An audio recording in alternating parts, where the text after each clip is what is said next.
All right. Thank you for the reminder. Um, so there's an old saying. I made a small effort to track it down, the origin of it, but I went so far as to be assured that what I'm about to say is has some roots in antiquity. Um, so in order to understand the question, you got to see the relationship between the word Purim and Yom Kippur. Um, you can already hear.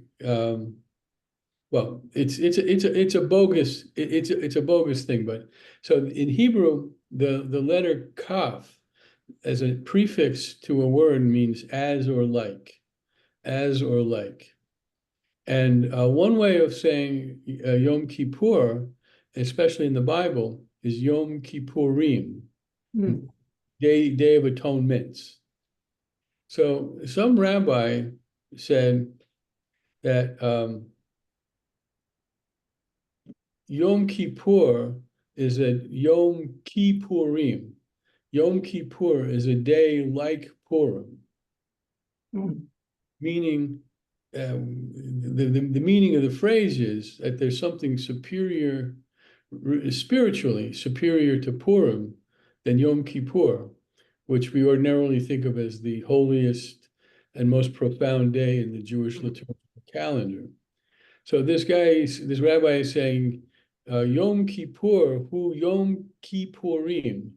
Yom Kippur is a day like Purim. So, Purim, of course, is it's not a holiday found in the Torah. It's a rabbinically ordained festival, and it's always been, to my knowledge, sort of a joyous, raucous occasion. Now, what it's become in sort of modern America, it's become the kids' holiday, and it's not one that adults take as seriously as they used to. But still, well, so the question is there something of spiritual depth embedded in Purim that somehow trumps Yom Kippur?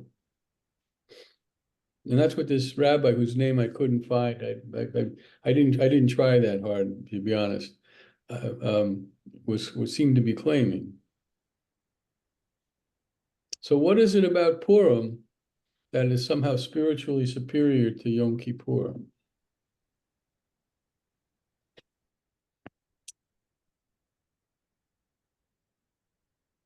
Is Riddle it me this, Queen back. Esther What about her? that came to save the Jewish people, the Hebrews?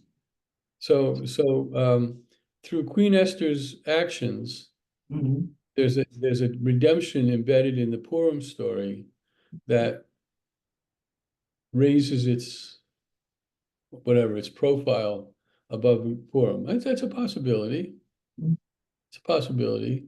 I mean, although this is universally understood as a fiction, No.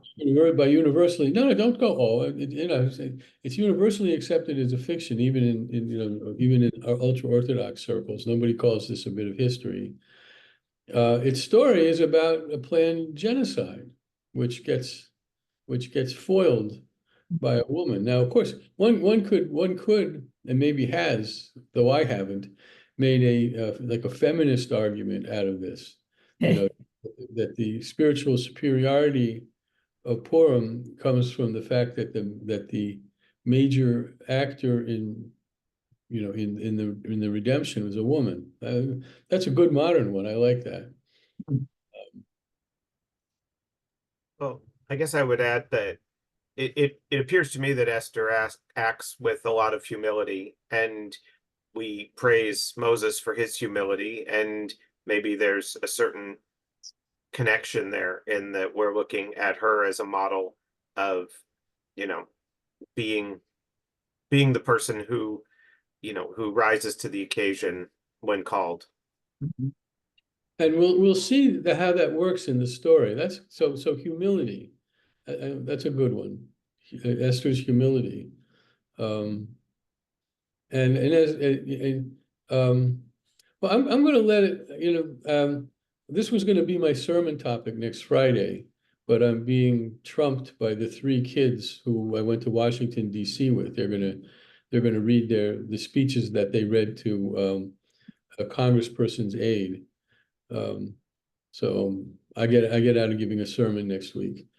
But I think I'll probably write about it, and I'll send it out to the congregation. I wrote about it once before, but a while ago, and I'm not sure where I can find it.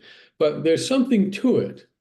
I mean, somebody. I mean, it's a nice pun. That's the one of the fun parts of it. It's a pun, right? Yom Kippur, hu Yom Kippurim. Mm. Yom Kippur is a day like Purim. Um, it's not easy to see, and maybe in the end it doesn't work. But is there something embedded in the Purim story that we miss with the costumes and the Hamantaschen and the alcohol? By the way, it's a myth. You probably know it. It's not just that it's not just that people imbibe on Purim. It's a mitzvah. You're supposed to be able to tell the difference between. You're supposed to get so intoxicated that you Yeah. can't tell the difference between Baruch Mordechai and Uh, Arur Haman. mm. Blessed is Mordechai and cursed is Haman. And that's at least in my experience, that's a pretty high level of intoxication. Uh, and and floating around the vineyards of congregational life, I rarely see that level. And usually if I see that level, that's a person with a known drinking problem. But back in the day, and I've only been in Israel on Purim twice, but back in when you roam around the streets of Jerusalem on Purim, you can see excessive numbers of people, usually men, Haredi men, taking it seriously. But okay, um, I'll let you ponder that and you look for my article over the course of the week, and you can tell me if it makes any kind of sense or not. But meanwhile, this spiel next Saturday night promises to be a humdinger. I know it's a humdinger because humdinger people took on responsibility, and all my job is to do the service and be kind of master of ceremonies. Uh, so Purim, Esther, Haman, Mordecai, Achashverosh, and there's always a prize for someone who can say Achashverosh, and Vashti. I think what I want, I sent out false advertising um, about the class because I think I want to do Torah study 2 weeks in a row, and that should get us through the whole Megillat Esther, and give me the following week off because we're gonna go take a long weekend in Vegas. Um, Talk about sin. We're gonna take a long weekend in Vegas, so if we can take off earlier on Saturday, then that'll be fine. Anyway, the Book of Esther. Um, I've taught this book probably from cover to cover over the years, at least a half a dozen times, and I'm always amazed at the little bits I find that I didn't see before.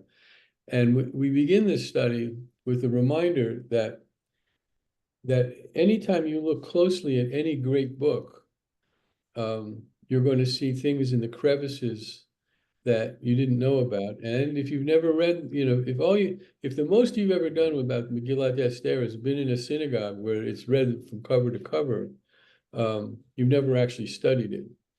We're gonna study it, and you'll see, I think, some good stuff. All right. So I'll bring up the text in just a second. Is there any questions? I mean, does anything kind of come to mind?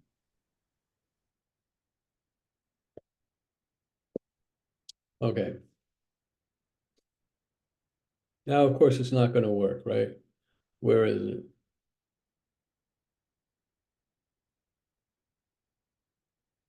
It worked before, so it'll work again. I just got to I probably decentered it. That's what I got to do. I got to center it.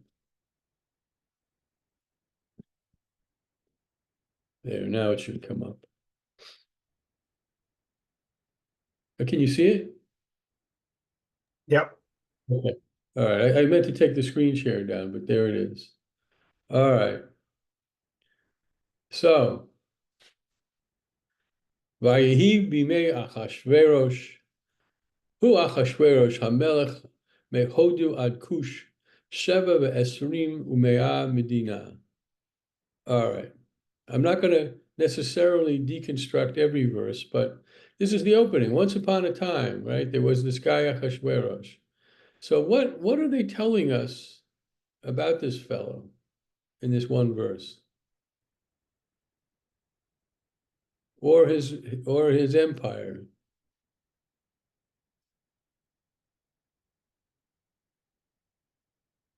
They're translating Kush as Nubia, which I'm afraid is not in my wheelhouse, but Kush usually means like Ethiopia. Me too. It's big and he was mighty. Yeah, Pretty exactly so. straightforward. He's So- been, so I- reigning for an extensive amount of time, and it's a well, we don't know the time frame, but he is the governor India. of 127 provinces. Well, that's a lot of provinces, a lot of languages, and we'll see, by the way, how that plays out. The language issue. It's a minor issue in the story, but we'll see how that plays out. So this apparently is no Jalab, but we'll see the kind of character that he demonstrates, and we'll have a reason to question that. But somehow, by inheritance or by dint of his own, military prowess, he's the governor of 127 provinces. That's big. Anything else?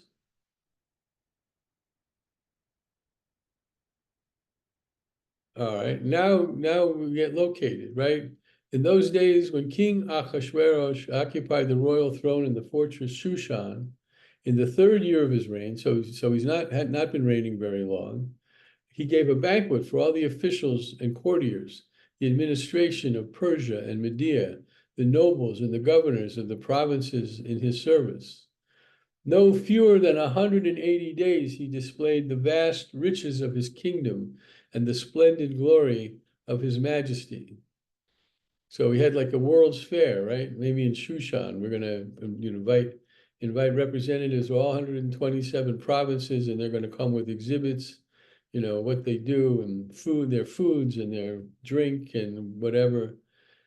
But at the end of it, the king gave a banquet for 7 days in the court of the king's palace garden for all the people who lived in the fortress Shushan, high and low alike.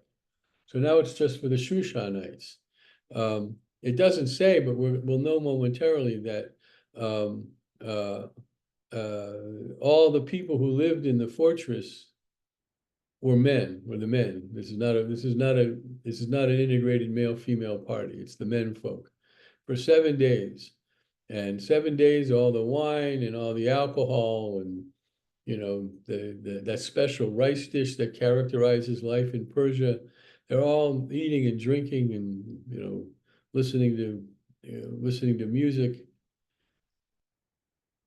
It's a long party, and I mean, I myself have never been to a 7-day banquet, but one can imagine the way one feels at the end of 7 days. Even if you're moderate, say I'm only going to drink moderately, or I'm only going to take in so much hashish during the 7 days. The cumulative effect of it is pretty. It leaves you pretty fuzzy-headed. Royal wine was served in abundance, as befits a king, in golden beakers of varied designs.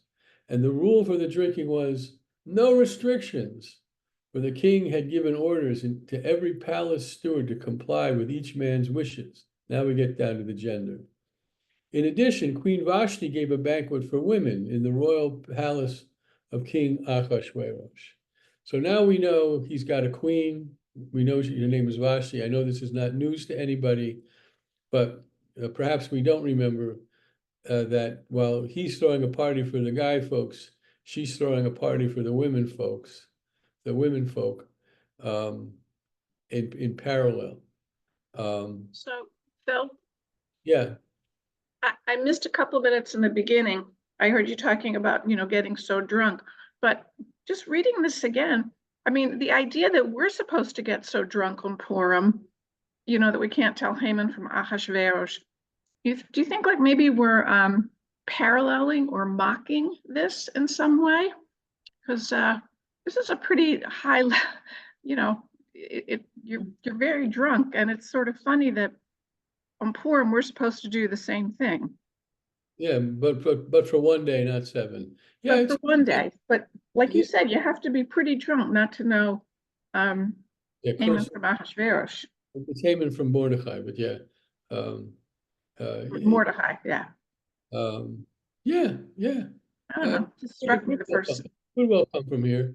I mean, Purim is I mean, it's a good point. I never thought of it. The Purim is a reflection, often, on this victory that, without the help of one person, could have been a disaster for the Jews.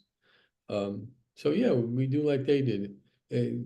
So on the 7th day, when the king was merry with wine, he ordered. I'm going to read the Hebrew: Mehuman, Bista, Charbona, Bigta, Avagta, Zatar, Karkas. Well, that's a nice name. Have a name. Your name Carcass. Your, your mother names you Carcass. The 7 eunuchs in attendance on King Ahasuerus, and I think it was Jason who pointed out that that in this book eunuchs have a bit of a role. I would imagine the only book in the whole Hebrew Bible where eunuchs have a role. And we all know what a eunuch is, right? I don't need to. And what purpose eunuchs played in royal courts, right? They were being bereft of sexual desire. They could protect the king and the king's harem and not be a threat to the king. So the king ordered that Vashti before the king, wearing a royal diadem to display her beauty to the peoples and the officials, for she was a beautiful woman. So here's where you get. It's probably Rashi, but I'm not going to check to see who sees this, or it might be in a midrash. The interpretation of what she's told to wear could imply that that's all she's supposed to wear, right?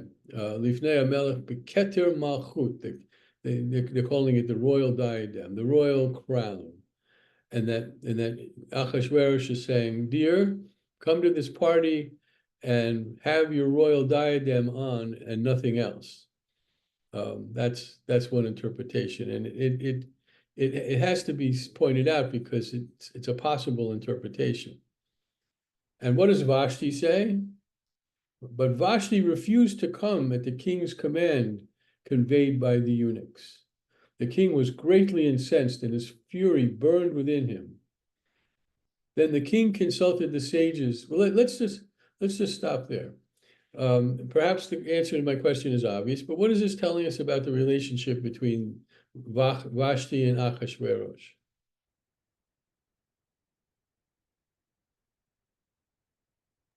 Well, I mean, I would just say the basic to me is that if he's having a party for 180 days and she's not invited to it, and then he just orders her to show up at his whim, they're not very close. They're not having a lot of dinners together and conversation. I mean, this is a very formalized separation of the life of the king and the life of the queen, and the power balance is all on him, right? He's got all of it.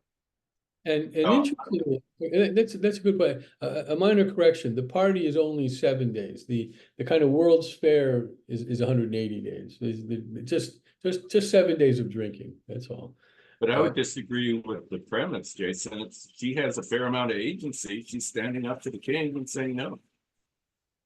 Well, yes, but at a cost. So that's I mean, she probably never before attempted to exercise it. Because if she had, she would be at this stage of the story. Yeah, like the rabbi and his wife and the couple that are having a fight. You know, the rabbi says to the man, "You're right," and then he says to the woman, "You're right," and the wife says, "Well, how could they both be right?" And he says, "You're right too." Hey, you're both right about this, I think. You're both right about this. Um, Wives always had agency. and we're going to get to that. We're going to get to. I recently saw a feminist interpretation of this situation. We're going to get to how much agency Vashti may actually have. And that may be a piece of this that might be new to you. It was new to me, but right, they don't seem to be all that close. And even if the king isn't, just wants her to come as she is, but put the crown on, which is another interpretation. It might be the right interpretation. I'm just enticed by the humiliation that the king is imposing on the queen. Um, uh, Give me a second here.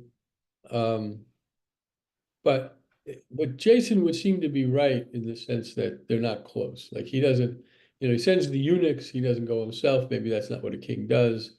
And there's not a reasoned discussion going back and forth between the two of them. Although both of them they're at parties and they're probably, they're probably both intoxicated. But in any event, this sets up the dynamic, of course, that leads to the whole rest of the story. But along the way, this woman who has a very small role in terms of verbiage has a very large role, um, because of what her behavior sets up, and this other piece, which I'm not going to disclose till we read the text. The king was greatly incensed, and his fury burned within him. So the king consulted his sages, the ones learned in procedure. He went to the attorney general. For it was the royal practice to turn to all who were versed in law and precedent. So whether there's any legitimacy to this or not, let's give it some credence that he did go to people who know the law. And his closest advisors were, and one of the things about this story, of course, is that it's filled with Persian names. So let's see, Karchana, Shater, Admata, Tarshish, Morris, there you go, Morris, Marsina, Bimuchan, Shivat Sareh. So the seven ministers of Persia and Media who had access to the royal presence and occupied the first place in the kingdom. So there is at least the appearance of some kind of legal procedure going on. And what, he asked, shall be done according to law to Queen Vashti for failing to obey the command of King Achashverosh conveyed by the eunuchs. Thereupon Mimuchan declared in the presence of the king and the ministers, now here we go. Queen Vashti has committed an offense not only against your majesty, but also against all officials and against all peoples in all the provinces of King Achashverosh, for the queen's behavior will make all wives despise their husbands, as they reflect that King Achashverosh himself ordered Vashti to be brought before him, and she would not come. That very day, the ladies of Persia and Media who have heard of the queen's behavior will cite it to your majesty's officials, and there will be no end of scorn and provocation. If it please your majesty, let a royal edict be issued by you, and let it be written into the laws of Persia and Media so that it cannot be abrogated, that Vashti shall never enter the presence of King Achashverosh, and let your majesty bestow her royal state upon another who is more worthy than she. Then will the judgment executed by your majesty resound throughout the realm, vast though it is, and all wives will treat their husbands with respect, high and low alike. Now, I want you to think about this in terms of the obviously deep patriarchy of the society, and yet what his advisors suggest would happen in that society if Vashti were allowed to get away with it, and take it seriously. This is not. I think it's to be taken seriously. that if it got out that Vashti refused the king, all the women in all 127 provinces and all the languages would say, well, if she could do it, I could do it, and the patriarchy will crumble. It seems like this is how dissent is always squashed.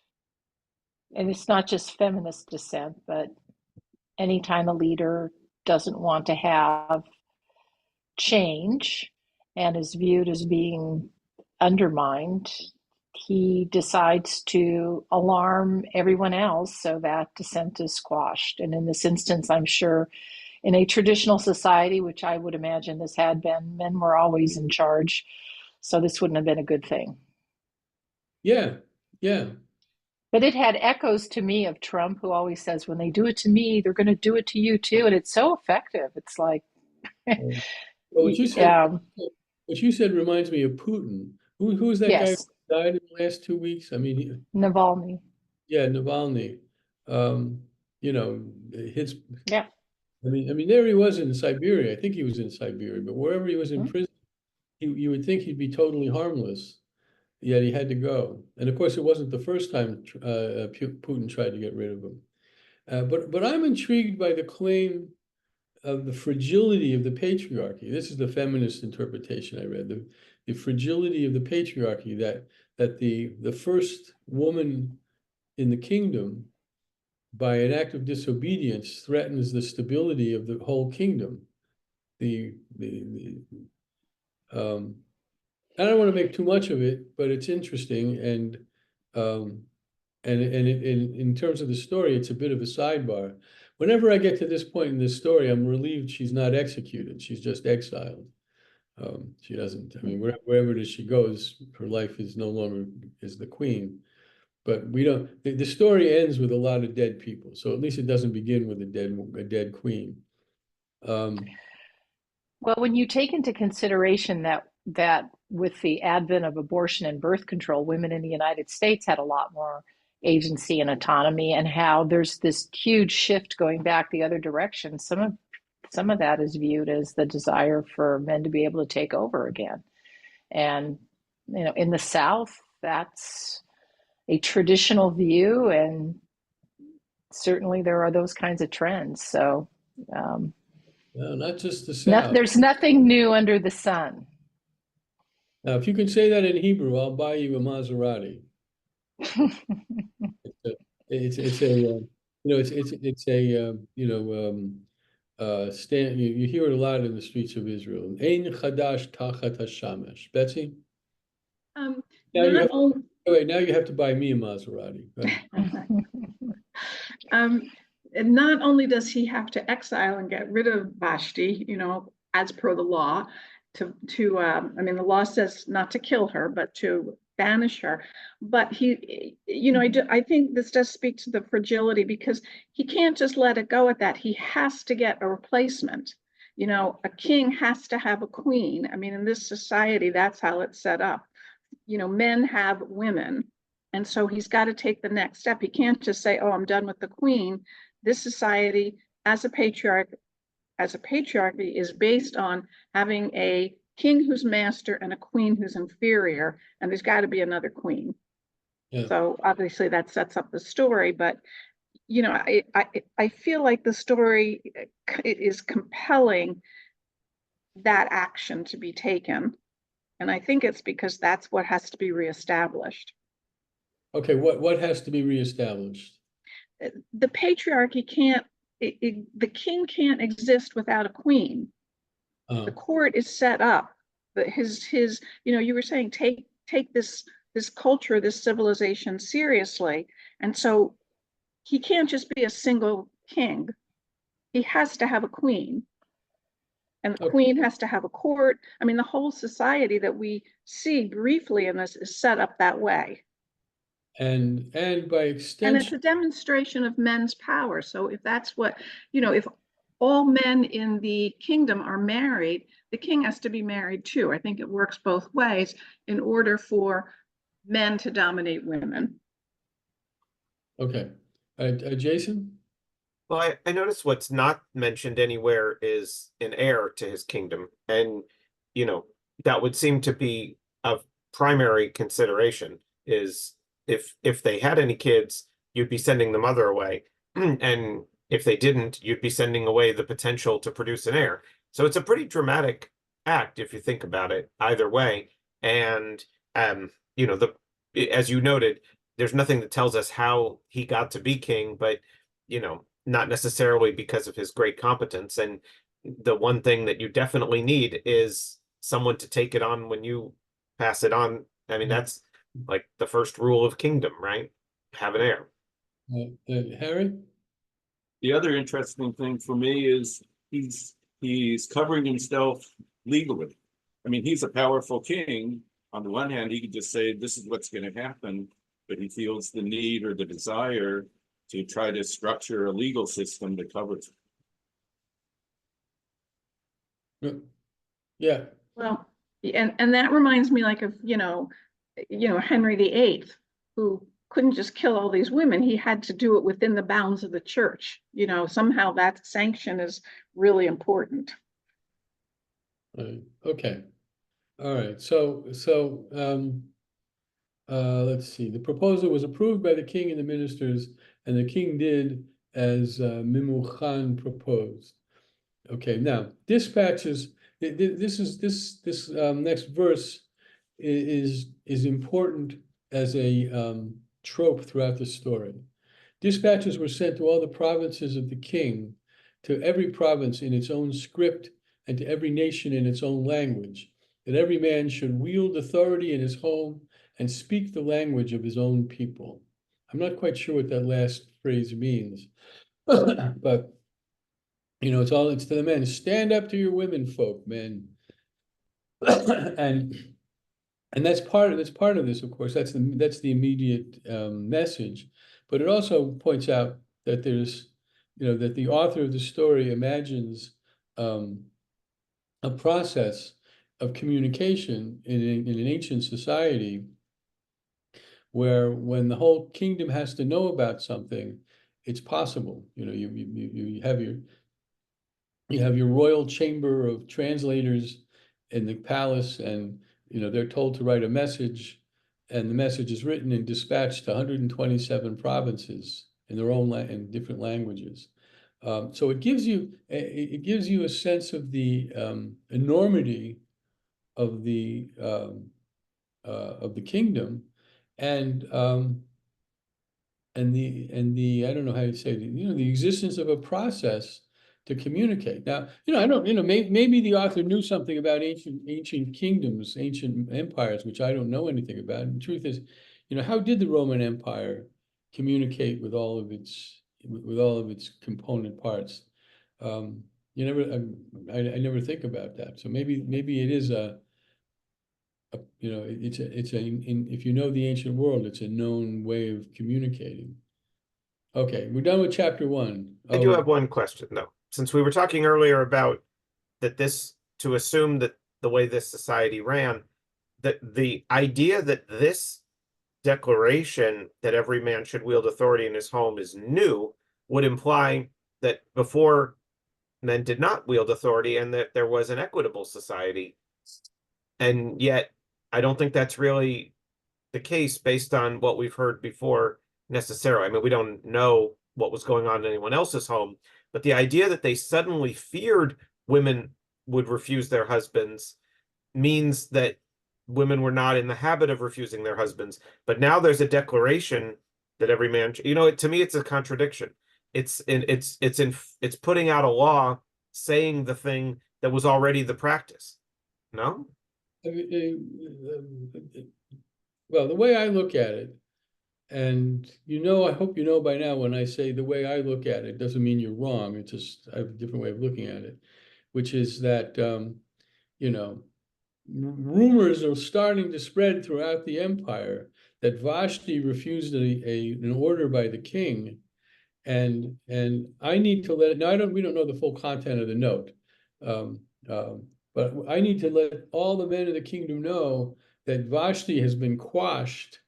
And do not let your wives try to pull a Vashti, because the paradigm of male versus female behavior has ended with the dominance of the king.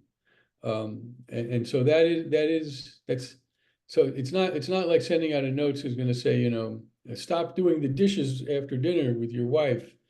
But that, you know, don't let your wife purport to behave. Don't let your wife behave like Vashti, because Vashti is history, and you just need to stand up. That I think that's what's going on. So it's sort of saying this has always been the law, but I'm just reminding you this is really the law, and I'm the king, and I'm telling you. Yeah. So I hope this has given you some ideas, Jason, for your Way too many, unfortunately. All right. So now he's a king without a queen.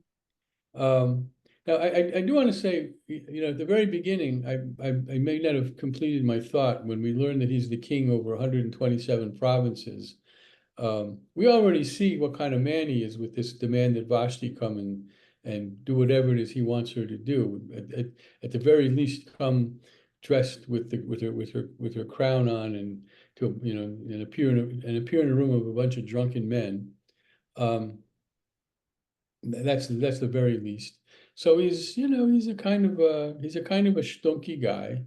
But the question is, and he does consult his lawyers. And those of you, if there's at least one lawyer in the room, I think, and you know, might be proud of the fact that your profession makes it into ancient literature. But one of the things I want us to look at is the character of Ahasuerus, and how his character, he doesn't develop. I don't really think he develops, but how that character of his establishes the problem that the Jews are going to be faced, and how that same character acts to stop the genocide. So sometime afterwards, when the anger of King Ahasuerus subsided, he thought of Vashti and what she had done and what had been decreed against her. The king's servants who attended him said, "Let beautiful young virgins be sought out for your majesty. Let your majesty appoint officers in every province of your realm to assemble all the beautiful young virgins at the fortress Shushan in the harem under the supervision of Hegi, the king's eunuch, guardian of the women. Let them be provided with their cosmetics." I failed to say something going back to Vashti, and nobody else brought it up. But going back to rabbinical school, there was at least one sermon that I can remember by a rabbinical student arguing that Vashti is the real heroine of this story and not Esther. And there's an argument to be made because, you know, she stood up hard against the authority of the king, and probably willingly suffered the consequences. She had to know something. She had to have some sense that there would be consequences, and that Esther, who is going to be among this batch of virgins, is like a what's a good word? A traditional woman. She enters this contest, wins the contest. I hope I'm not spoiling the plot. Wins the contest, marries the king, and has to acquiesce to the king's desires, and that can't be good. And I'm not being sarcastic about that. That can't be good. But this story, I'm gonna. This story is really about Esther. I mean, it's called Megillat Esther, the Scroll of Esther, but it's about Esther in a characterological way that we'll observe as we go through the story. Okay, well, you raised your hand, Melissa. I already saw you come out into real life. I knew you had to say something. In between, I can multitask. But Esther had a different purpose in this story than Vashti. Vashti may be the first feminist we see in the Bible, although that's debatable. I think women always played a strong role in different ways. Esther, the purpose of Esther was obviously to get into a position where she could save the Jews, to fulfill her prophecy, so to speak. So I don't think they're equivalent in terms of how to value their contribution over time. As we see how things evolve, it's that and more. I mean, she's not just she's not just a tool of God to to effectuate redemption. And by the way, it needs to be said at this point that remarkable in the book of Esther are not just references to 6 eunuchs, but also that God, the word God, not Adonai, not Elohim, not any of the other names that are applied to God, appear in the book. There's one line that Mordecai utters to Esther that has a kind of a implied theological content, but it's not explicit. And that's one of the interesting characters of the book. But what you say is true. But in terms of in terms of literature, if all Esther is a piece on a chessboard, that's not as interesting as a woman who has a real inner struggle to do that role. And it's not written out to a great extent, but it's there, and I really appreciate that. But That's Vashti was a queen. She had far more status, probably some wealth from her family. Esther, was a Jew in ancient times, and so she would not have had as much autonomy and agency, perhaps, as Vashti. So Vashti could be a little bit more, she could dissent more strongly. Esther may have been exactly what Esther was raised to be. That's true. I mean, she is a Jew. Recall that Achashverosh doesn't know she's a Jew. She hides her identity. Now, that's not to say that she doesn't have, let's say, identifiable characteristics based on her upbringing, which I think is what you're saying. But her identity is unknown until the dramatic moment in the story. No, I was more thinking about the fact that women with wealth and education in society in general throughout time have had more independence and autonomy than women who didn't. And I'm assuming, and I could be wrong, I don't know, because they don't talk about Esther's class, but I had assumed that during this time period, Jews were not necessarily in a powerful position because inevitably they weren't in charge. Okay, so I need to take a step back then, because the things that you know. The Jews did pretty well in Persian society. That's why when they were permitted to return to Judea, only a few did. They were pretty comfortable. I mean, this is historical. I understand. That there was a very strong Jewish society. There were 2 major academies, and there was a person called the Exilarch, who purported to be it's a hereditary position, which claimed relationship to King David. So the Exilarch had sort of messianic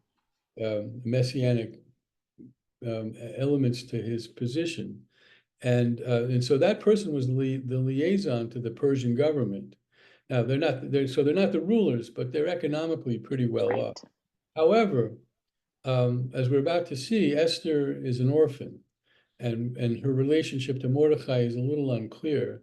So we could make certain hypotheses about who Esther is as an orphan, but nevertheless, taking your characterization into account, the dynamic, dramatic moment where Esther comes into her own makes that all the more powerful. I mean, let's assume she's a meek girl, a meek young woman who goes into this beauty contest at the urging of her uncle, and that she's not very mature, she's not very well educated, she doesn't come from wealth, but at the point where she has to confront the king, then the point at which she has to confront the king becomes even all the more powerful. Okay, Jason. Well, I took the liberty of digging into a text I have here, the Oxford Companion to the Bible, and because I was intrigued by the idea that God was not mentioned anywhere in there, and it turns out, and you probably know this, but there was a different version of this book that was pushed forward through the centuries in in Christian writing, and it makes reference to the Apocrypha, but I'm not exactly sure if that's in any Jewish texts or not. But apparently there were like 6 sections of the story that were found and added, and then but we didn't add them. And they include Mordecai having a dream, a sort of Joseph-like dream, the whole story before it gets told. And then there's a bunch of scenes with prayer in them, and this whole idea that God sort of intervenes and changes Ahasuerus's heart, which is sort of reminiscent of Pharaoh. So there's all these sort of things that got added to the story that give it a lot of similarity to biblical text as we know it, with God's role. And yet the one we read doesn't have any of that in it, which is kind of interesting to me, because you would think it would, those parallels would sort of make it more like it belongs as a Torah text. And instead it feels like it doesn't really model what we expect in a Torah story. It's so different in that way. So I don't know. It's just very interesting to me that there was a whole version of this story that had God's hand running through it, and we don't get it.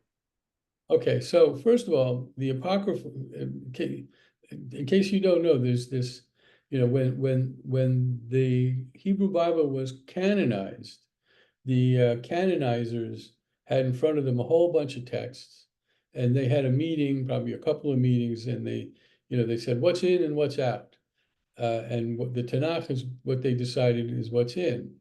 Now, I actually don't know about this book. I'm going to have to check this out for next Shabbat. But I know about the Apocrypha. Apocryphal literature is full of what's out, and preserved, thankfully, by the Christians, early Christians, as they were assembling their version of the text. The Hebrew Bible, the Christian Bible, they scrunched in between the apocryphal literature. So when you see any full Christian Bible, from Genesis to, I don't know what the last book of the Christian Bible is, there will inevitably be the Apocrypha. Now, I don't know about this book. You got me on that one. I appreciate you saying you must know about it, but I don't. But the question I would have is, when was it written? And I'll have to look that up. Was it written simultaneously? Well, it refers to Jerome preparing the Latin Vulgate, but I don't know the timing of that. But the fact that it was Latin kind of gives you a sense of the time period. Yeah, I want to guess like the 2nd century, but that doesn't mean Jerome wrote the book. It means that Jerome translated everything into Latin. Right. And so there were some of the texts were in Hebrew and some were in Greek, it says. And so he was trying to find all the origin pieces and put them together. And I guess he made a version where he included these other pieces. And so the Christian Bible is written in Greek. Most of the Hebrew Bible is written in Hebrew, except for the little bits that are in Aramaic. And I guess Jerome knew both Hebrew and Greek. And Yeah. Okay. I looked it up. Jerome was commissioned by the Pope in 382. I was CE. off by 200 years.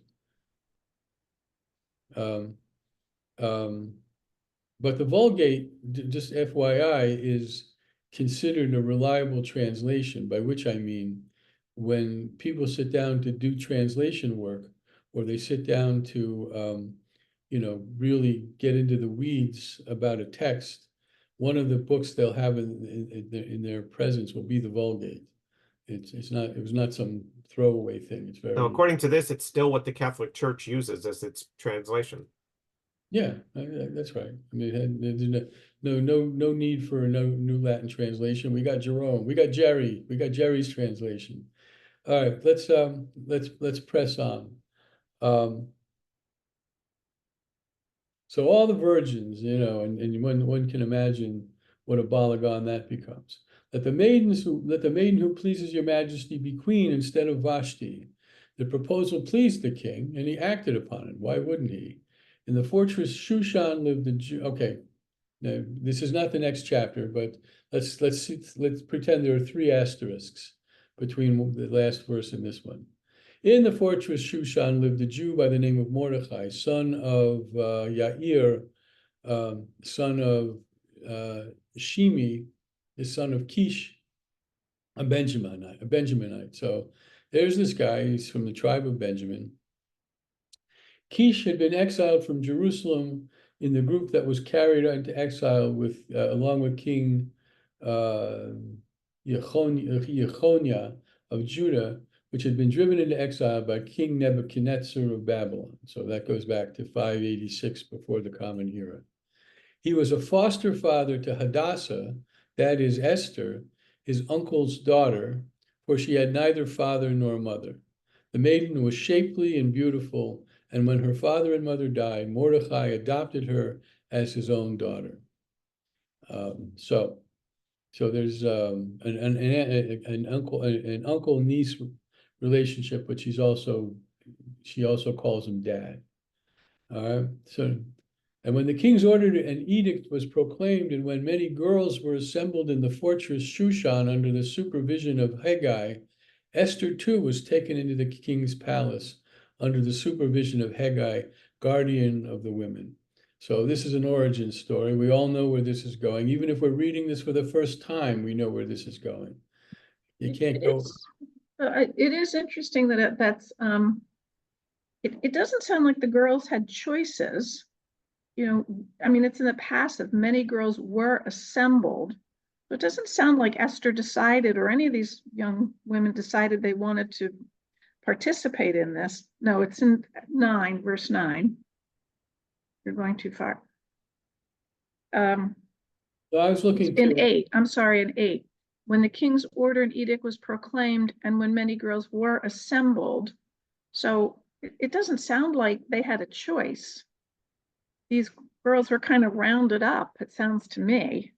And Esther too was taken into the king's palace. She was just brought along. So I don't think we can say much about Esther's character at this point, whether this was something she wanted to do, or it was an attractive idea to her, or, I mean, she was gathered.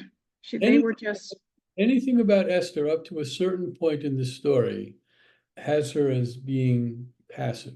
Yeah, and here, and by the way, you're pointing out, I always like, I always like studying these biblical texts with a group of people, because inevitably, in this case, it was you, Betsy, you pointed something out that I think is an accurate reflection on the verse, which is that, I mean, I always had in my head, mom and dad or the girl herself said, "Oh, I could be queen, I could be queen," but maybe it's rather more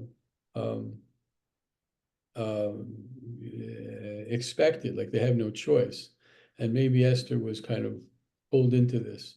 So we'll see. We'll see how that evolves. yeah, and this is just a very tiny point, but before it said that in terms of their relationship, I mean, it does seem like he functions as a father to her, but Esther, it said that she is his uncle's daughter, which actually makes Esther his cousin, not his niece.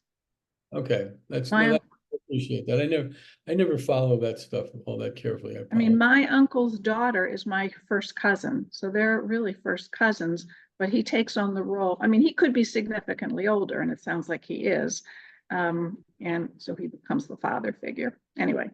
Wendy? Yeah, well, we just saw previously how the king put out this order, the men are in charge, not the women. And so when we see this followed with, oh, bring all the girls to the palace, it makes it sound like, okay, men order your women to come, because that's what I've established as our current precedent for today.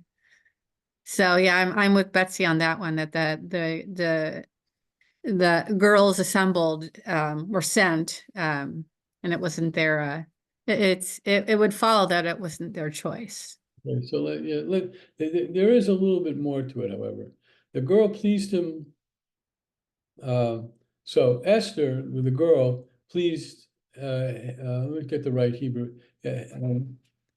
Haggai. So it's pretty well transliterated.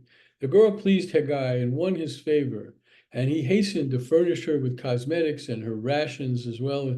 I want to see what the word for rations is. That sounds like she's getting a can of dog food.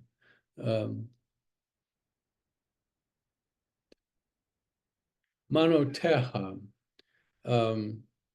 manot. I'm not crazy about the word rations, and I don't have an alternate translation in front of me, but Jason, you do. What's the word in I'm not looking at a translation. I'm looking at sort of a series of notes on text. So Okay, I thought what you identified was a Bible with notes. Okay. no, All right. sorry. It's the Oxford Companion. It's more just a interpretive and analytical book. I thought you had the Oxford translation. I misheard you. Okay, all right. I'm not crazy about the word rations, but it's not one of these things to make a big deal of. The point is that Haggai he's her champion in this contest. Um, all right. Rations said, with 7 maids who were due from the king's palace, and he treated her and her maids with special kindness in the harem. So we Can know. we pause on harem for a second? I mean, because the way I usually think of a harem would suggest that there were a lot of wives or courtiers of some sort, courtesans of some kind to the king. Do you read it that way? Because it seems as though from elsewhere we're reading that there was one queen and that was it. Yeah, yeah, here too. I'd like to call the translators. The phrase is Beit Nashim, Beit HaNashim, the house of the women, literally. So we'd have to look up the word harem to see if it applies only to already married women already married to whoever, or if here it seems to apply to all the candidates and their maids. That's how I read it. Because we have no other. I mean, because he loses the queen, Achashverosh does, and he wants a queen. He's missing a queen, so that would seem to suggest he doesn't have a harem.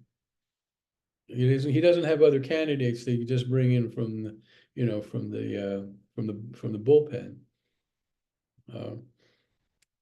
Yeah, they don't tell us a lot of practical things. I mean, you think about it in terms of space, right? If you previously had one queen and her few attendants, that would have been, a fairly, you wouldn't need bedrooms for every one of these prospective queens and all of their maids. And, one wonders where all these people are housed. And it's almost as if there was an existing structure ready for them. Perhaps there's a lot of things left out of the story. Yeah, or you have to suspend your disbelief. I mean, really, if there was one woman only from every province, that's 127 women. And if they all have handmaidens, let's say they don't all have 7 like Esther does, that's a passel of people in even even a large palace have a hard time accommodating them. So you got to. That's one of those things you got to take a breath and say, oh, all right, that's Bigger than The Bachelor. Betsy knows that I have this probably annoying habit of watching a TV show or a movie and pointing out the plot holes that you just have to kind of close your eyes to, but that if you paid attention to them, the story wouldn't work. But somehow, somehow in the moving of the plot, a person knows a phone number for somebody, and you have no way of figuring out how he got that phone number, or things of that nature. But in any event, this is a plot hole. Where are they going to put all these women? You say, oh, who cares? It's a story. I think that's what you have to do. But you don't do it too many times, or the story falls apart. So now, I'm just looking up a little bit of information here, and it says that a harem it's wives. If you're polygamous, then you have multiple wives. It's concubines, and it's also servants, and they all kind of live together. They all live together in a section of the house. It's not like they all have their separate quarters. okay, but even so, So all of these women in my mind, I mean, the guy I'm sure has a huge palace. He brings all these women in. They're all assigned in the back of the house or the basement. I mean, they're treated well.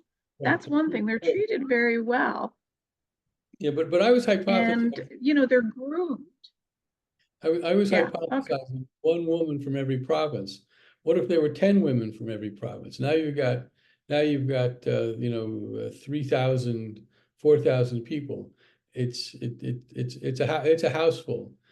But I think it's meant to show you the wealth and power of this kingdom. And and using that phrase of hearing a lot lately, you don't get down into the weeds and question, how Right. how it really And works. it is introduced right in the beginning that this is a very mighty kingdom. Right. So- Right. All right. But so Esther, that is a key moment, one of the most key moments in the story. Esther did not reveal her people or her kindred, for Mordecai had told her not to reveal it. Boom, boom, boom. This gets back to what I think Melissa was saying earlier, in a sense, that even though we know from history that the Jews in Persia were doing pretty well, why in this story, and we don't know why, but we can speculate, why in this story does Mordecai counsel Esther not to reveal her people?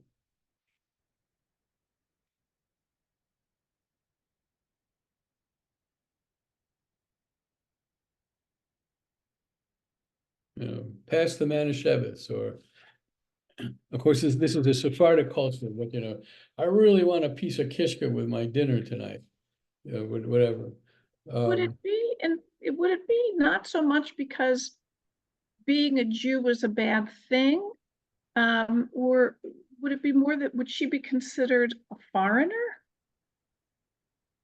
At the time this story is told, the Jews have been in, they were in Babylonia, which became Persia. I can't know the answer to this well, but they've been there for centuries already. And so, they're not speaking with Eastern European accents anymore. They speak the lingo. I mean, one possibility that comes to me is that it serves the purpose later in the story, because the king not knowing her identity facilitates the king's acquiescence to Haman's demand. It could be a simple. But it doesn't, when they send out those people to go all over the kingdom, it says that they bring in people with different languages. They send out servants who can speak many different languages. Yeah. So everybody can understand. It doesn't sound like they're making distinctions among people. And there really isn't anything in the story here that would indicate being a Jew is bad at this point. Right. But I don't know. Right. So it's possible that it serves a literary purpose, or there's something that there's certainly in modern eyes, and Haman does become a classic anti-Semite. I mean, his demands of the king, as we'll see, are well within the package of traditional anti-Semitic tropes. So it could be, but the question has to be raised, even if I don't think we can resolve it. But we need to know that Esther goes into this whole process not revealing that she's Jewish. But by the way, I'll just say one thing and then I'll be quiet. But, maybe a Jew is parallel to Vashti. I mean, Vashti would not obey the king, would not essentially bow to the king's will. And maybe Jews didn't either. I mean, Jews typically don't bow to kings, right? They only bow to God. So maybe there's a parallel there. It doesn't exactly work. I mean, it does work if you only consider Mordecai's refusal to bow to Haman, but it doesn't work insofar as, now maybe this is stretching things a little bit, but Mordecai discovers and reports a plot to assassinate the king, and maybe if he was sort of countercultural, he might not object to the king being assassinated. I don't know. Yeah, I mean, it sounds like he was a loyal citizen, so Yeah, I don't know. that's the point. So every single day, Mordecai would walk in front of the court of the harem to learn how Esther was faring and what was happening to her.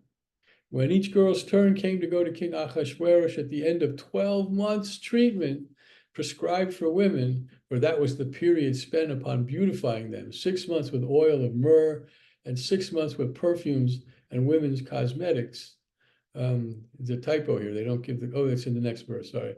And it was after that that the girl would go to the king. Whatever she asked for would be given her to take with her from the harem to the king's palace. So, I mean, this, you know, what do I know about ancient world? Very little.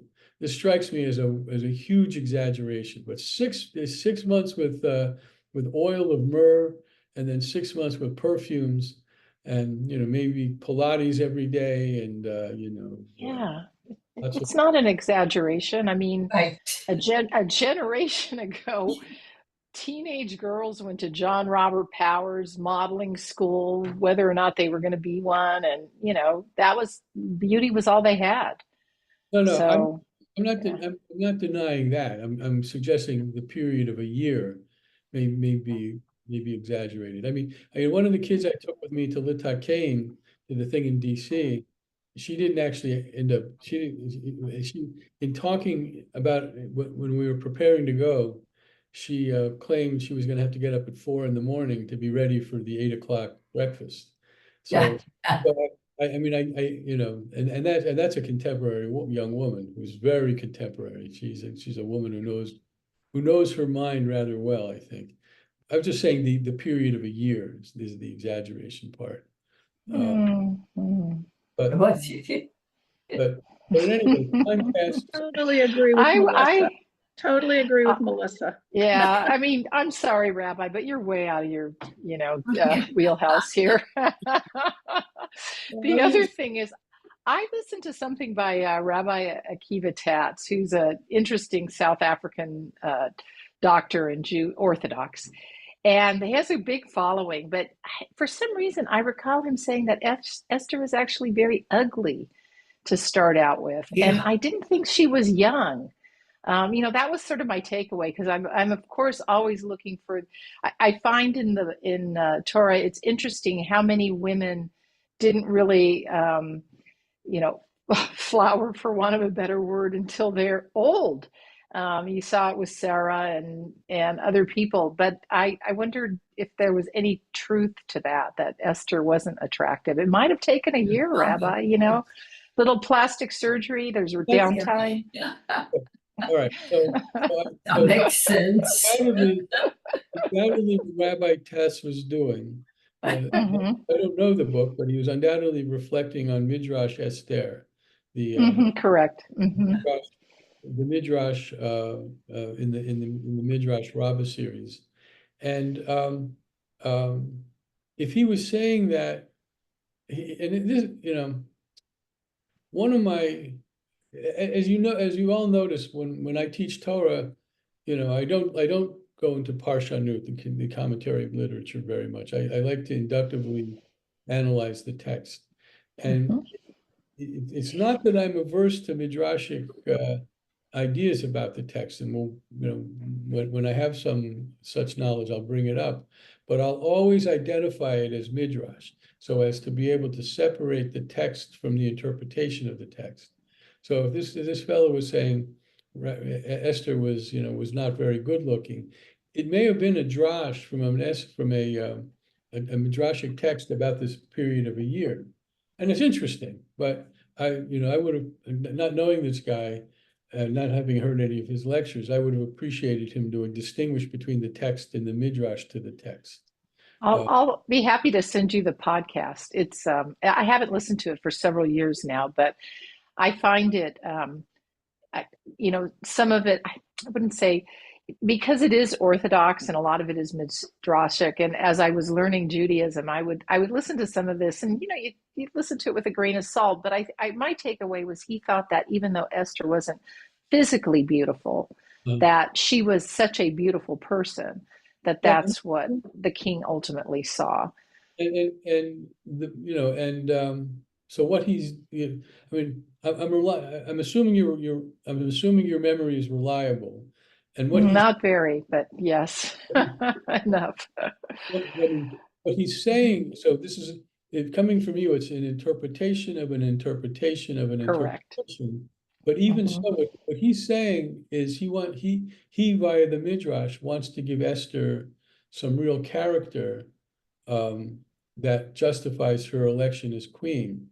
I'm more taken by the actual text itself and what happens a little further down the road. And I guess I'm willing to accept that she's physically beautiful in line with all the other women. But still, it's an interesting point that you're making. It is because, and it may, as I say, it may well be a drash on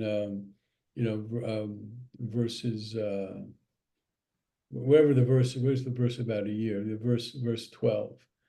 Um, so the girl would go to the queen, and go to the king rather, and whatever she would ask for would be given to take with her from the harem to the king's palace. So she would go in. Let's see, I'm not remembering this verse. She would go in the evening and leave in the morning for a second harem in charge of what's the Hebrew here? Um, uh, Sha'ashgaz, the king's eunuch. So many eunuchs, so little time, guardian of the concubines. She would not go again to the king unless the king wanted her, and she would be summoned by name. So if she's spending the night, you know what's going on, and the king has expectations. Day after day, all these women come before him. When the turn came for Esther, the daughter of what's the Hebrew here?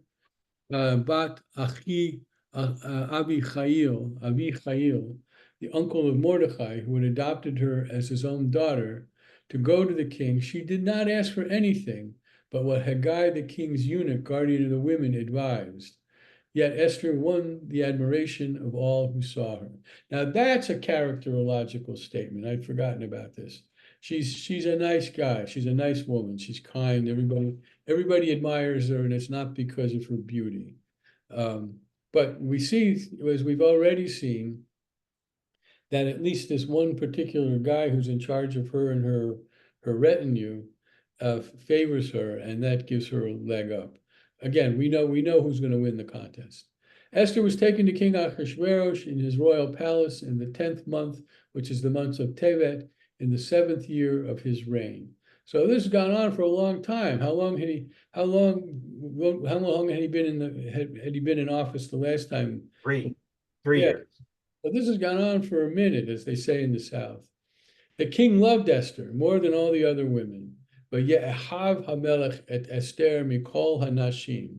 So it is the verb for love. He loved Esther more than all the other women, and she won his grace and favor more than all the virgins. One could do a Rashi here and say all the virgins. Why doesn't it include her as virgins? But I think she's said to be supposed to be a virgin. So he set a royal diadem on her head and made her queen instead of Vashti. The king gave a banquet for all his officials and courtiers, the banquet of Esther. He proclaimed a remission of taxes for the provinces and distributed gifts as befits a king. So all the student loans were forgiven, and and he distributed gifts to all the governors of all 127 provinces. It was a great time. It took a while, but the king has a queen, and all is well. When the virgins were assembled a second time, Mordecai sat in the palace gate. But Esther did not reveal her kindred or her people, as Mordecai had instructed her, for Esther obeyed Mordecai's bidding, as she had done when she was under his tutelage. At the time when Mordecai so now there's another 3 asterisks, which the subject is shifting. At the time, any other points about this? This is how she gets to be the queen. In the text itself, we learn that there's something about her personality that finds favor with Haggai, the eunuch, who's in charge of taking care of her, and she's won the admiration of all the people around her. Like what's that terrific movie about the beauty contest with Sandra Bullock? I also think I remember reading that one of the reasons they kept the young women away from the king for so long was to make sure that his seed was the if she's pregnant, I know the Arabs, the Ottoman Empire, they were very careful about when exactly they'd slept with the king and how many months after whatever she's produced is the king's.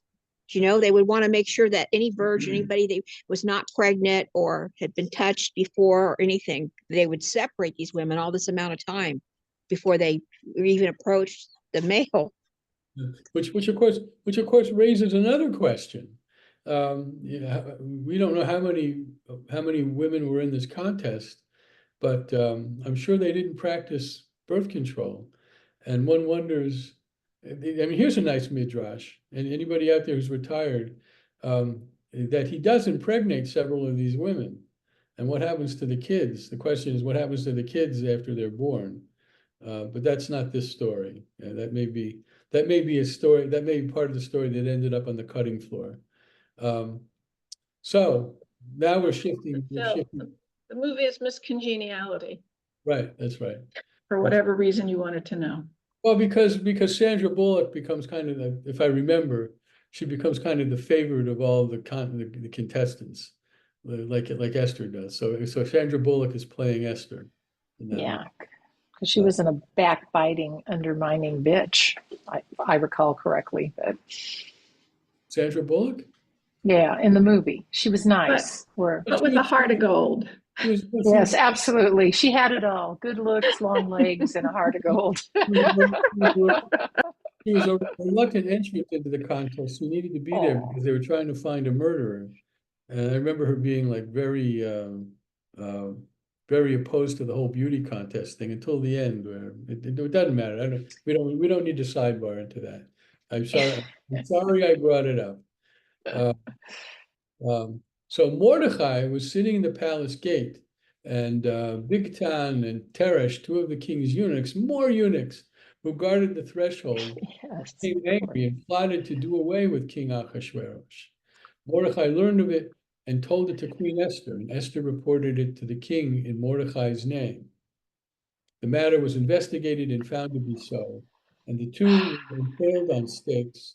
This was recorded in the book of Annals at the instance of the king. And of course, this little episode becomes really important later on. But it also shows it has to endear Esther to the king. I mean, she says, Esther goes like, "Here's this guy Mordechai." And I heard from someone who heard from somebody who heard from Mordechai that these two guys are out to get you. So Mordechai's name gets recorded in the Book of Annals, gets recorded in the royal diary, and Esther gets does in doing a favor to the king, endears her to him more than already. We know he loves her. Okay, but now back to the regular story. How are we doing with time? We got plenty of it. So sometime afterward, King Ahasuerus promoted Haman. Now there's another three asterisks, right? The scene shifts again. And promoted Haman, son of Hammedatha the Agagite. He advanced him and seated him higher than any of his fellow officials. So he's a combination of the Secretary of State, Secretary of Defense, and Vice President, all in one. It's important to remember that by referring to him as an Agagite, this ties Haman back into the tribe of Amalek. And Amalek lives in the Jewish tradition as the paradigmatic enemy of the Jews, whom the Jews can never completely wipe out. So that even though they're commanded to in the Torah. And so, there's a famous battle with King Saul, during King Saul's reign, where they go to war with Amalek, and he's told by the prophet Samuel to eliminate Amalek, and he almost does, but if memory serves, he leaves a couple of animals alive and maybe a couple of women, and for that he loses the kingdom because he didn't obey God. And as a result of the inability of the Israelites to completely eliminate their enemy, here is Haman, many, many centuries later, as somebody who's going to be a classic enemy of the Jewish people. All right. The king's courtiers in the palace gate knelt and bowed low to him, for such was the king's order concerning him. But Mordecai would not kneel or bow low. Then the king's courtiers who were in the palace gate said to Mordecai, "Why do you disobey the king's orders?" When they spoke to him day after day, and he would not listen to them, they told Haman in order to see whether Mordecai's resolve would prevail, for he had explained to them that he was a Jew. Now, here, of course, the explanation of being a Jew has theological implications. It's not just, it's not just, I'm a Jew and we people don't bow to people. Everybody else is, inferior to us. We know why he doesn't bow. The Jewish reader knows why a Jew doesn't bow to Haman. When Haman saw that Mordecai would not kneel or bow low to him, Haman was filled with rage. Okay, now the anti-Semitic part comes. But he disdained to lay hands on Mordecai alone, having been told who Mordecai's people were. Haman plotted to do away with all the Jews, Mordecai's people, throughout the kingdom of Ahasuerus, from India to Cush. In the first month, that is the month of Nisan, in the 12th year of King Ahasuerus, which means the lot, was cast before Haman concerning every day and every month until it fell on the 12th month, that is the month of Adar. So he cast the lot. And then he said to King Ahasuerus, this is the classic line. There is a certain people scattered and dispersed among the other peoples in all the provinces of your realm, whose laws are different from those of any other people, and who do not obey the king's laws. And it is not in your majesty's interest to tolerate them. If it please your majesty, that an edict be drawn for their destruction, and I will pay 10,000 talents of silver to the stewards for deposit in the royal treasury. So that line is really worthy of comment. Yeah, Betsy? So this is what I don't understand. If Mordecai would not bow to the king, why was it that Esther could bow to the king when she was, when she was in the harem? And is that why he told her not to reveal she was a Jew, so she wouldn't have to, behave as a Jew? I mean, her behavior is really different than Mordecai's. And the issue then is that Esther, if she does reveal that she's a Jew, then she can't be in the contest, because I would assume she wouldn't bow to the king, and that would be a problem. Well, first of all, of course, it's bowing to Haman that's the issue. And we could infer from the context of the situation that maybe Esther has to bow, but we don't see her actually ever doing it. Exactly. I don't know. It seems contradictory to me. It seems, as a member of the contest and then as the queen, she has to do a lot of things that that maybe she really wouldn't want to do.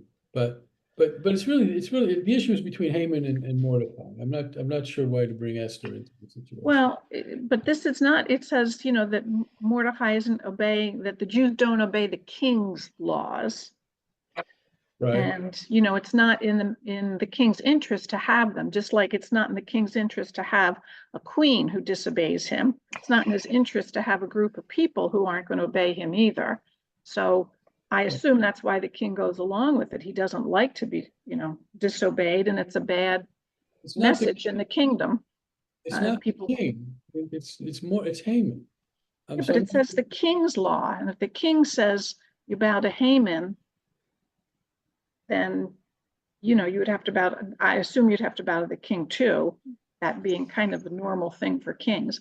It just seems contradictory. I don't need to argue it, but there's something in here that doesn't quite jive for me. Okay, all right. The simplistic response would just be that he's more observant than she is. Say that again. The simplistic response would just be that Esther is less observant than her uncle is. Well, So he'll refuse to bow and she won't. my response is we don't have any instance of Esther. I mean, she sleeps with the king when the Right. king summons her. That's but A little different than bowing. Understood, but I think Becky might as well take, one would assume that some bowing involved something. but I mean, it's an interesting question. Okay, I like the Look, question. women did what women needed to do back in Haman's time. I don't think, if Esther was a foster kid, her being able to get into the queen contest would elevate Mordecai's status in society if she made it. So I'm assuming she did what it took. And, that is not an uncommon trait of women, particularly those beautiful women out there. So if she needed to bow, she probably bowed, See, that crossed was her fingers. oh, I lost my train of thought here. Mhm. Oh geez, because there's another midrash idea. Sorry, went right in one synapse and out another. Um, yeah, so I mean, so the conflict is between Haman and Mordecai, and Haman goes to the king, and he says all these things that are patently untrue. You know, different from your laws. They don't obey your laws. It's not in your majesty's interest to tolerate them. So if it please your majesty, let an edict be drawn for their destruction, and I will pay 10,000. This is this is this is an extreme genocidal desire on the part of Haman, which of course tells us something about the character of the guy. But and here's where Achashverosh's character comes in. Thereupon the king removed the signet ring from his hand and gave it to Haman, the son of Hammedatha, the Agagite, the foe of the Jews. Now he's known as Agagite, Sorer HaYehudim. The money and the people are yours to do with as you see fit. Keep the money because this is an expensive procedure. You're going to need all that money. On the 13th day of the first month, the king's scribes, we see this trope again. The king's scribes were summoned and a decree was issued as Haman directed to the king's satraps, to the governors of every province, and to the officials of every people, to every province in its own script, and to every people in its own language. The orders were issued in the name of King Achashverosh and sealed with the king's signet. So all the governors in all of the provinces get this word that on a certain day, all the Jews in your province are to be annihilated. Accordingly, written instructions were dispatched by courtiers to all the king's provinces to destroy, massacre, and exterminate all the Jews, young and old, children and women, on a single day, on the 13th day of the 12th month, that is the month of Adar, and to plunder their possessions. And after October 7th, how could we not feel the power of this? I mean, this is a story. It was never going to happen, but I remember the midrash idea. I'll come back to it in a second. This terrible plot was hatched because one Jew refused to bow down to Haman. Now I do wonder if Mordecai had known the implications, what he was doing, whether he might not say, "Oh, the hell with it, I'll bow down," but then we'd have no story. But here's the midrash. I don't remember who said this, but even if Esther's identity is a secret in the palace, her identity out among her people is well known, and maybe this does elevate Mordecai's status out in the community, and that's an interesting story. What happens to Mordecai after his adoptive daughter becomes the queen? Is an interesting story to write. I keep giving you ideas, Wendy. Just keep writing them down. All right. The text of the His document. status goes up in the world, What? local girl. His status goes up in the world when Esther That's my point. becomes queen. Yeah, I mean, that's another common. So the text of the document was to the effect that a law should be proclaimed in every single province It was to be publicly displayed to all the people so that they might be ready for that day, the Jews and their potential assassins. The courtiers went out post haste to the royal mission, and the decree was proclaimed in the fortress Shushan. The king and Haman sat down to feast. The king and Haman sat down to feast, but the city of Shushan was dumbfounded. So just to recall, when Joseph's brothers throw him into a pit and trying to decide how to kill him, they see a caravan and they sell him into slavery instead.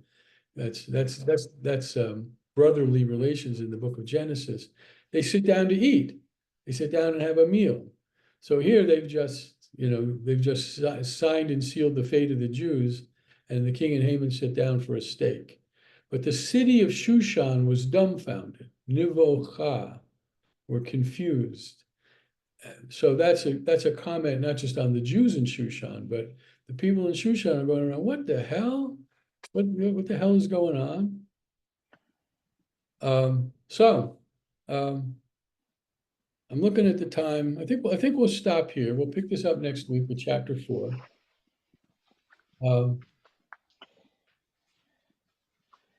But as they say, this is a ripping good yarn, a ripping good yarn. And even though you know the end, the way that we get there is really quite interesting, I think. So questions, comments, jokes? Good story. Wendy. Thank you, Rabbi. Yes. Nice service last night. You know, you could hear the guitar fine on YouTube. Oh, I missed it. I left my battery at the temple, but I couldn't get on my computer to hear. I would have liked that service. Beautiful. When Morris and Jory are on the beam, magic happens. And when Morris and Brother is on the beam, ultimate magic happens. Yeah. The music was very nice. Yeah, Wendy. It was very nice. Yeah, I just wanted to comment on one thing. We have a similarity here with the Purim stories we have in the book of Exodus, where the Jews are the source of a conspiracy theory. Right. They're not one of us. It's the same stupid thing all over again. And I'm glad Vayakom Melech Hadash Asher Lo Yadat Yosef, right? A new king arose who didn't know Joseph, and he is either legitimately or it's a ruse, paranoid that these people have grown. I mean, they've grown into the opening of the book tells us how dramatically the population of the Israelites has expanded, and the king is worried that if there's an invasion, these people are going to rise up and support the invaders. Totally bogus, and that's another anti-Semitic thing. Very classic. We're blamed for everything. All right. Anything else? Nope. Make your Hamantaschen. I'm not. I'm sure all of you observe the fast of Esther, but because it falls on Shabbat, it's not applicable this year. You don't fast on Shabbat. When's the only time? What's the only holiday that transcends Shabbat? Yom Kippur. And what's the only practice that transcends Yom Kippur? That you do it even on Yom Kippur, even though you save a life. Well, okay, second one, that's true. But there's something specific I have in mind. A Brit Milah. You can have a Brit Milah even on Yom Kippur if the 8th day falls on Yom Kippur. To bless life. Well, it is the power. Now I will bet if you look into how these Mohalim do it, and if they have to do a circumcision on Yom Kippur, I don't know this for sure because I've never looked into it, but I would bet you that Maserati that you guys owe me, that the Mohel finds a way out of doing it on Yom Kippur because it's just too difficult. Just too difficult a thing to do. But that's another story. All right, Shabbat Shalom. Like, can I ask Shabbat you- shalom. Rabbi, it's a- Bye. Nice. It's traditionally a fast day, the day before Purim. Is that what you're? Yeah. And so then they recover from the fast and immediately start drinking. So that could explain why they're low losing their heads, drinking all on an empty stomach. Yeah. Yeah, And you- that first shot of wine at the end of Yom Kippur, it's like injecting it into your veins. you do break the fast with a feast, and then you Okay. start. Well, because if you started on the wine too soon, I'd forget who Haman even was within about a half an hour. So Well, I'll beat you by 20 minutes. 10 minutes. It's but I haven't been intoxicated on Purim probably since rabbinical school, when it was permitted to become intoxicated. Okay, We'll see you next Saturday. Saturday night should be a killer, and we'll see you. Okay, Shabbat Shalom, everybody. bye-bye. Shabbat shalom. Good.